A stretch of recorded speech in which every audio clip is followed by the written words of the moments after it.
আসসালামু আলাইকুম। Hello guys, কেমন আছেন আপনারা? আশা করি আল্লাহর অশেষ রহমতে ভালো আছেন। ওয়েলকাম টু ঋতু রান্নাঘর। বন্ধুরা, আজকে আমি আপনাদের সাথে একটি মজাদার কাবাব রেসিপি শেয়ার করতে যাচ্ছি। কাবাবটি হলো সুস্বাদু শামি কাবাব। কাবাবটি তৈরি করার জন্য আমি আগে থেকে 150 গ্রাম বুটের ডাল ভিজিয়ে রেখেছিলাম। বুটের ডালগুলো আমি 30 মিনিট ভিজিয়ে রেখেছি। আপনারা চাইলে 1 ঘন্টা ভিজিয়ে রাখতে পারেন। আমি একটি প্যানে বুটের ডালগুলো ঢেলে নিব। এখানে আমি 250 গ্রাম পরিমাণ গরুর গোস্ত নিয়েছি, হাড় চর্বি ছাড়া। গোস্তগুলো আমি ছোট ছোট করে কেটে নিয়েছি যাতে ভালো করে সিদ্ধ হয়। তারপর আমি এতে অ্যাড করবো হাফ কাপ পরিমাণ পেঁয়াজ কুচি, 2টা তেজপাতা, 3টা এলাচ, 3টা দারচিনি। তারপর আমি অ্যাড করব 1 চামচ লবণ, 1 চামচ মরিচ গুঁড়ো, 1 চামচ হলুদ গুঁড়ো, 5 থেকে 7টি শুকনো মরিচ।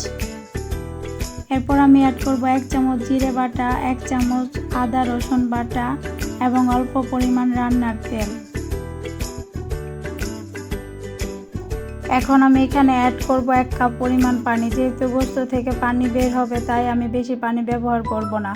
এখন আমি প্যানটি চুলায় বসিয়ে দেব। চুলায় বসিয়ে দেওয়ার পর আমি ঢাকনাটা খুলে সবগুলো উপকরণ একসাথে ভালো করে নেড়ে চেড়ে নিব।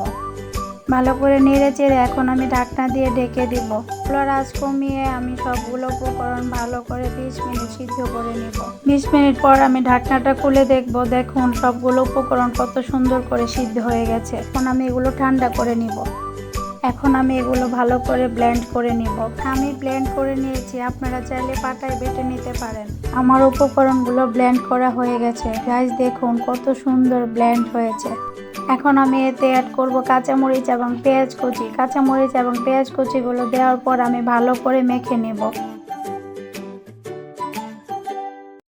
এখন আমি এখানে 2টা ডিম অ্যাড করব। 2টা ডিম অ্যাড করে আমি উপকরণগুলো আবার ভালো করে মেখে নেব।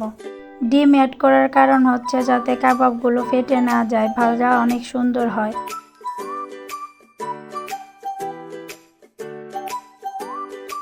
আমি হাতে সামান্য পরিমাণ তেল দিয়ে নিয়েছি। এখন আমি একটি একটি করে কাবাব বানিয়ে নেব।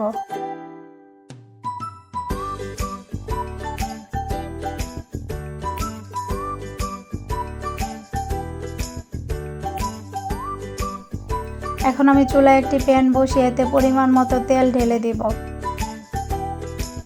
তেল গরম হয়ে গেছে। এখন আমি একটি একটি করে কাবাব তেলে দিয়ে দিব।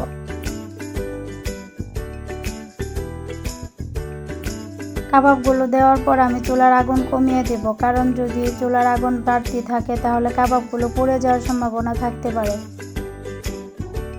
2 মিনিট পর আমি একটি একটি করে কাবাব উল্টে দিব।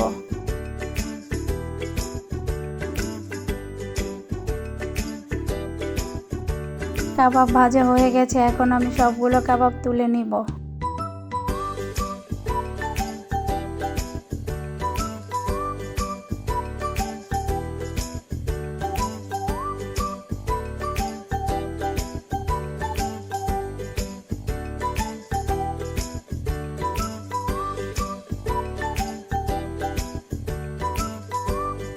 দেখুন বন্ধুরা, কাবাবগুলো ভাজা কত সুন্দর হয়েছে, একটি কাবাবও ভেঙে যায়নি।